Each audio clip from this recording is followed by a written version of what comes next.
Սխալ ախտորոշումները, որը կատարում է այսօր հաճախ եւ բժիշկներին է գցում թյուրիմացության մեջ եւ պացիենտներին շատ ժամանակ զարմանալի է, բայց փաստ է, որ եւ պացիենտներին եւ բժիշկներին այդքան շատ չեն հետաքրքրում ախտանիշները, ինչքան ուստի վրա գրած ինֆորմացիան կամ որևէ հետազոտությամբ, այսինքն ռենտգենով, ուլտրաձայնային հետազոտությամբ եւ նմանատիպ հետազոտությունների արդյունքները ավելի շատ են այդ արդյունքներին տեղ տալիս, քան ախտանիշներին։ Եվ շատ դեպքեր կան, երբ փորձնականում եւ գործնականում, որ ախտորոշումները եղել են կամ մասնակի սխալ, կամ լիարժեք։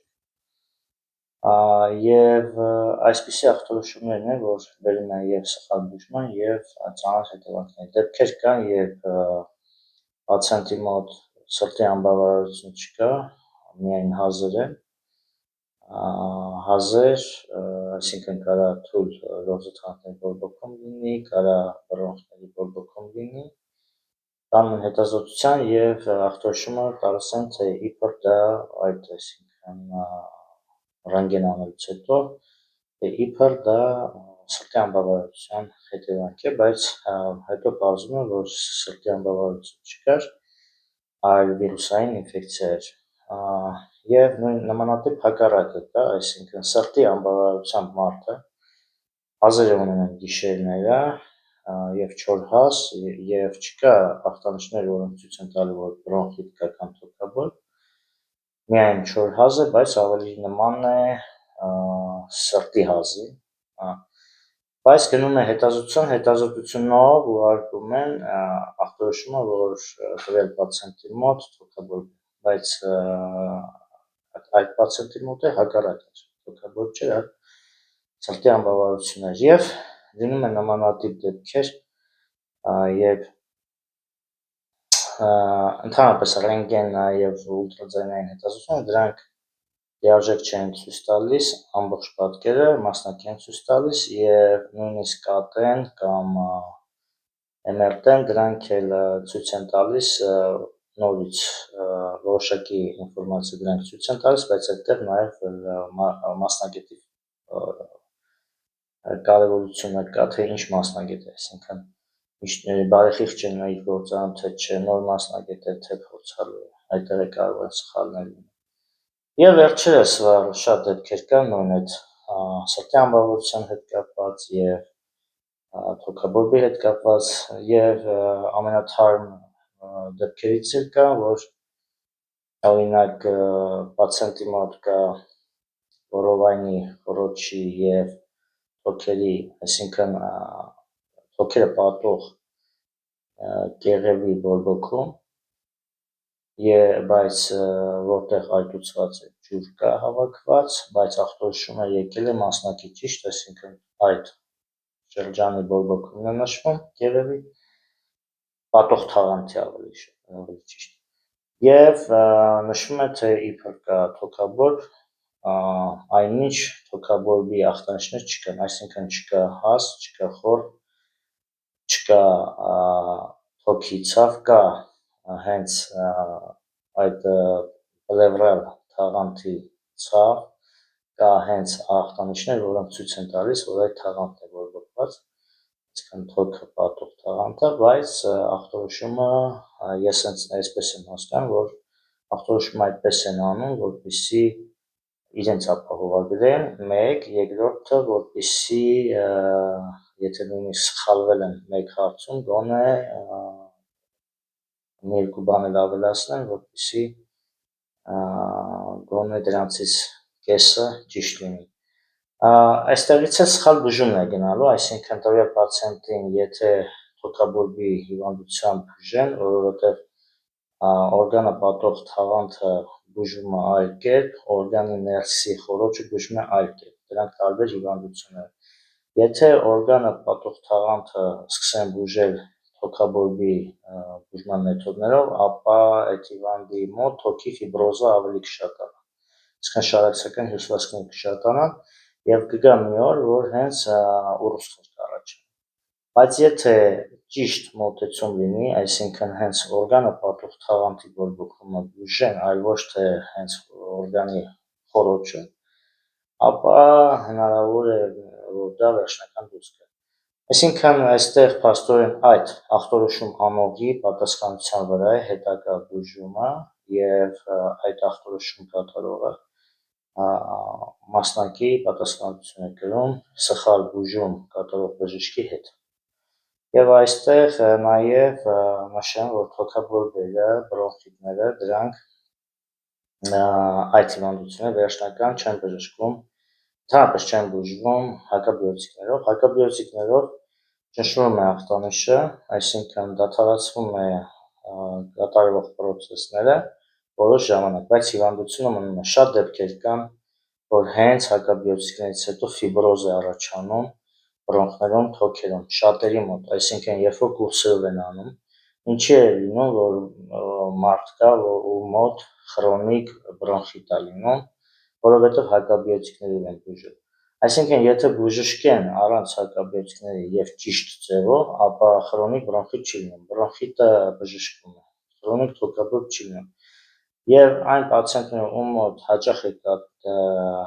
տեղի ունենում կամ առաջանում, կամ կրկնվում այդ հիվանդությունները, ապա կամ չի բժշկվել,